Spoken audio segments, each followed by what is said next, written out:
Então, gente, essas disputas entre liberais e conservadores vai fazer com que o Dom Pedro II tente de alguma maneira minimizar esses conflitos e essas disputas regionais, porque pensem comigo, ele tinha, né, 15 anos quando ele assumiu em 1840, então ele era muito jovem, né, e assumindo um governo, né, brasileiro, um império deste tamanho. Então ele tinha que tentar manter de alguma maneira uma paz entre esses partidos, porque senão ele não ia conseguir governar, né? É impossível se governar sem que os partidos tenham, pelo menos em algumas questões, acordos assim. Então, a gente vai ter no Brasil o chamado parlamentarismo brasileiro. Então, lá em 1847, né, 4 anos depois das rebeliões ali que ocorreram, é instituído o parlamentarismo. O que é o parlamentarismo? Parlamentarismo, então, é um sistema de governo em que as funções de chefe de governo e de chefe de Estado são separadas. Então, por exemplo, quem é o chefe de governo?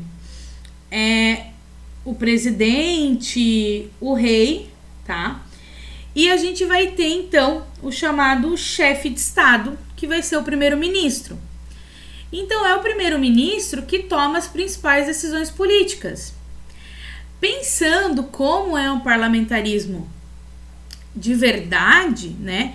Ele seria escolhido a partir do voto popular, quem seria o primeiro-ministro, tá? Então, o rei, ele tem mais o rei ou imperador ali, ele vai ter muito mais um papel de figurante. Ele representa o Brasil em viagens, em congresso, mas questões políticas quem define é o primeiro-ministro.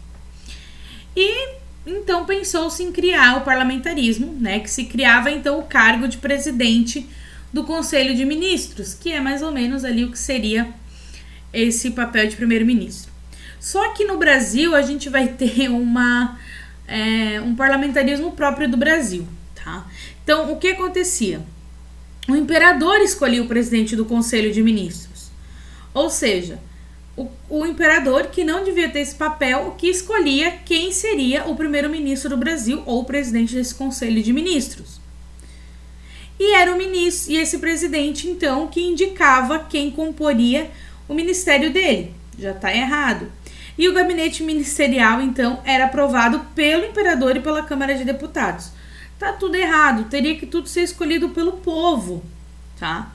Mas nesse caso não, continuou então o imperador tendo um poder muito grande sobre a política e a economia do Brasil, ok? Daí a gente vai ter um período, tá?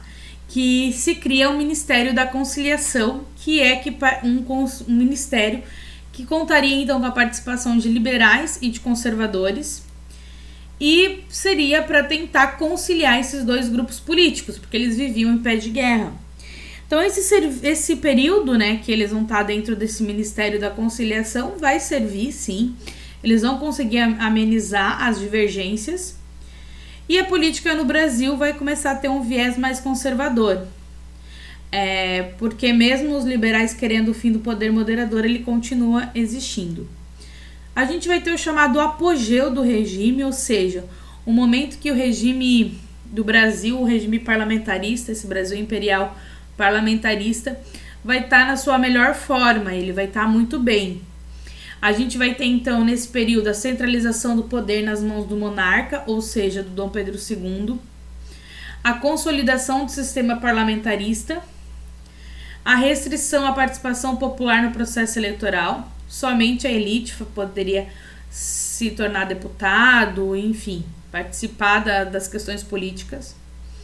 E o aperfeiçoamento da máquina repressiva do Estado, ou seja, nesse momento que a gente vai ter o governo investindo na Guarda Nacional e no Exército para coibir qualquer tipo de manifestação popular, ok? Continuamos na próxima aula.